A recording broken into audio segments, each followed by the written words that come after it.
Well, it's been a bad week for the BBC, hasn't it? The resignation of the BBC Director General, the resignation of the CEO of BBC News, all over dishonest editing of a speech in 2021 by Donald Trump. But this is really just the tip of the iceberg, isn't it? As they say, the straw that broke the camel's back. And while the finger is being pointed towards the UK at the BBC, there's also fingers pointing at New Zealand's own media. Now, we've previously spoken about this last week on McBlog, but it's been the response of the media this week and also further investigations into whether our own New Zealand-based news media are guilty of being in the same boat as the BBC. Well, let's check it out.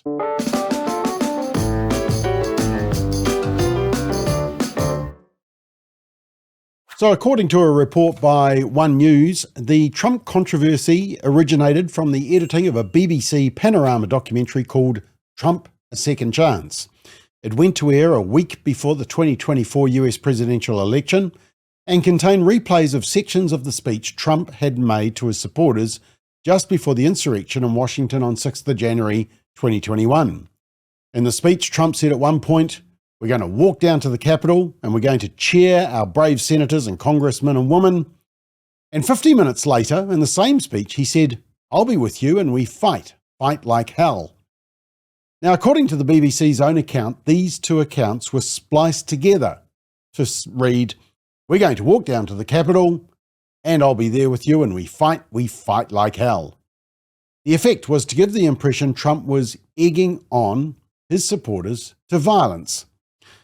Now, the Prescott revelations, the investigator was Prescott, revelations come only 3 weeks after the BBC reported that the British broadcasting regulator Ofcom had found another BBC documentary, this time about the war in Gaza, had committed a serious breach of broadcasting rules by failing to tell its audience that the documentary's narrator was the son of a Hamas minister for agriculture. A terrorist, yeah. Ofcom concluded that the program, called Gaza: How to Survive a War Zone, was materially misleading by failing to disclose that family link. Well, you think? Well, let's do a little watching. And firstly, let's see it all in context. Trump's speech, with the full section in context that the media have spliced up. Our Constitution. Now it is up to Congress to confront this egregious assault on our democracy. And after this, we're going to walk down, and I'll be there with you. We're going to walk down. We're going to walk down anyone you want, but I think right here, we're going to walk down to the Capitol.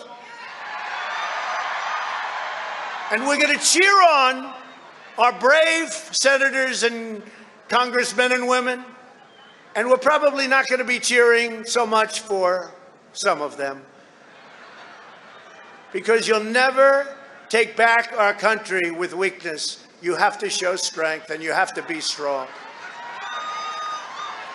We have come to demand that Congress do the right thing and only count the electors who have been lawfully slated. I know that everyone here will soon be marching over to the Capitol building to peacefully and patriotically make your voices heard. Today we will see whether Republicans stand strong for integrity of our elections, but whether or not they stand strong for our country. Our country has been under siege for a long time. Yeah, now note the context. We're going to walk down to the Capitol. We're going to cheer on our brave senators and congressmen and women, and we're probably not going to be cheering so much for some of them, because you'll never take back our country with weakness. You have to show strength and you have to be strong, referring to the Republicans who would be doing the voting. And then, I know that everyone here will soon be marching over to the Capitol building to peacefully and patriotically make your voices heard. End quote. Might be the first time you've heard the word peacefully related to that speech. The media certainly didn't use it. Now, let's watch what the BBC did. You've probably seen this already. But it's important to note a couple of things. The full speech went for 70 minutes. 70 minutes. So they've taken basically 2 sentences worth. And they've clipped together 2 bits that were 54 minutes apart. Totally out of context. They want you to think, march to the Capitol, fight. Trump was saying, march to the Capitol peacefully.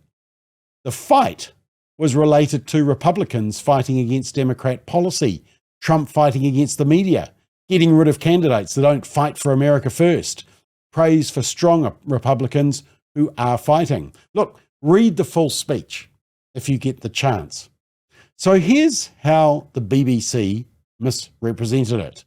And their misrepresentation first, and then, again, just to remind you, the actual. We're going to walk down to the Capitol, and I'll be there with you, and we fight. We fight like hell. And if you don't fight like hell, you're not going to have a country anymore. We're going to walk down to the Capitol, and we're going to cheer on our brave senators and congressmen and women. And we fight. We fight like hell. And if you don't fight like hell, you're not going to have a country anymore. Wow. That's a massive leap. So, how did One News do? TVNZ, our state-owned television company. Well, I'm glad you asked. Now, we can only go on what we can source, but you'll be pleased to know that I've requested all transcripts of both One News and Radio New Zealand during this period under the Official Information Act. So that's going to be interesting. But let's check their coverage that we were able to get hold of. And this bit is when the January 6th hearings were happening in 2022. Once again, watch the clip. Please welcome the 45th President of the United States of America. A desperate bid to hold onto power. We're going to walk down to the Capitol. This call sparking the deadly insurrection at the heart of America's democracy. Oh, that was convenient, wasn't it? Same splice, stopping before cheering peacefully, patriotically, and note the imagery. How convenient. Now, on Monday night, after a weekend of lots more news about how the BBC was getting trounced for this, One News tried to distance themselves from the BBC, even though they're family members, basically. They're affiliated. Have a listen to what's said, and then just on the end of this clip, I've just reminded you of what TVNZ actually did. Hoki mai anō, welcome back. The Director General of the BBC and the CEO of BBC News have both resigned after a week of criticism and allegations of editorial mistakes by the British broadcaster. Last week, a leaked internal report suggested an edition of its current affairs programme Panorama had selectively edited a speech by President Trump. One News is affiliated to BBC News, and while we regularly run their news stories, TVNZ has not broadcast the current affairs Panorama documentary at the centre of the saga in whole or in part. So let me just remind you what they actually did. Please welcome the 45th President of the United States of America. A desperate bid to hold onto power. We're going to walk down to the Capitol. This call sparking the deadly insurrection at the heart of America. Yeah. Here's the thing. They're saying they didn't broadcast the BBC distortion. Well, they didn't have to. TVNZ did their own. Now, this morning, just to add insult to injury, they then published a piece on the One News website by a senior lecturer in journalism at the University of Melbourne, who said, and I presume he said this with a straight face somehow, the questions concern the effectiveness and integrity of the BBC's internal editorial procedures for investigating complaints and the pressure being brought to bear on the BBC by conservative political and media forces in the United Kingdom. Yep, you thought the pressure on public broadcasters was to report fact, not opinion, and to stop splicing and misrepresenting what people say that you disagree with in order to push your own narrative. No way. No, it's not about that. This whole debacle apparently is about pressure from conservative political and media forces. I mean, that's what you call classic gaslighting and shifting the blame. But if you're saying that only conservatives want truth and balance in our media, well, then I'm proud to say I'm a conservative. But, you know, what does that say about woke progressives? They don't want the facts. They just want to be deceived. But One News should be ashamed of posting that particular article. Now, across on Newstalk ZB, the editor-at-large Shane Curry of NZME, which owns the New Zealand Herald and Newstalk ZB, said this: "A reporter's job when covering the news is to report the facts accurately, fairly, and in a balanced view. And some of the criticisms that's been directed towards the media is that a lot of reporters have been allowed to inject their own opinion or analysis into their news reports. I think we're getting to a point now where you'll see much more clearly differentiated, this is news, this is opinion, this is analysis." Getting to the point? Well, not from where I'm sitting. The coverage of climate alarmism, trans issues, LGBT in general, Gaza and Israel, and Trump has been and continues to be appalling. Now, just before I go, you're probably wondering about our other 6 p.m. news bulletin. It used to be News Hub, but it was then taken over by Stuff using some of the same presenters, and they now call it 3News at 6 p.m. on Channel 3. Did they do the same manipulation? Did they splice Trump's speech at just the right time and then link it to violence? And did they use his fight comments out of context? I'm glad you asked. Have a watch, and you be the judge.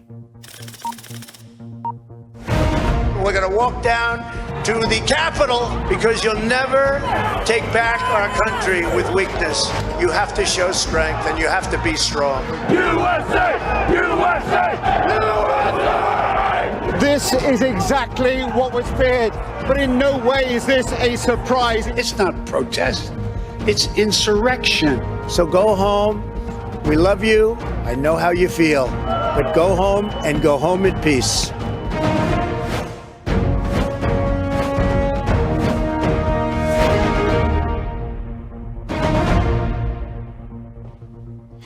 Kia ora, good evening. Donald Trump told his supporters today to fight like hell to stop his presidency being stolen.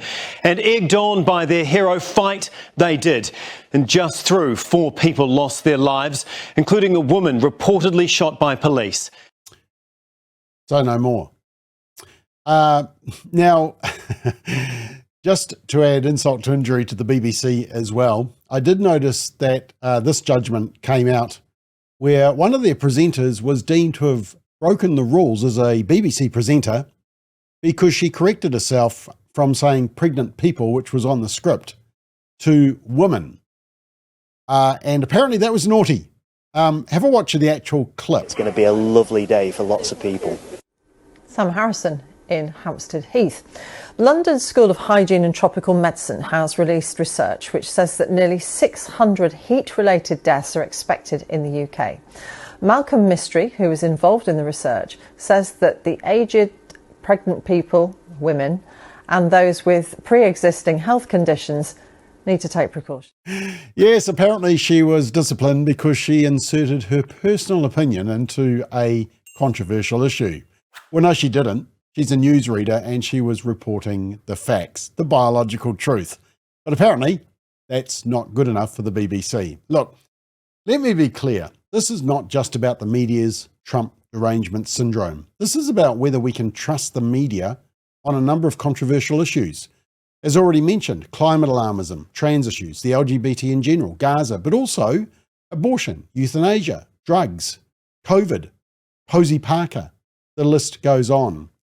Now, I gave you a number of examples in my previous McBlog episode last week, but this week has just confirmed what we already knew. But as I repeatedly say, my real fear is that the legacy media would rather their boat sink in a sea of mistrust rather than ditching their ideology and preferred narratives and simply reporting the news in a balanced and factual way. I hope their life jackets are ready.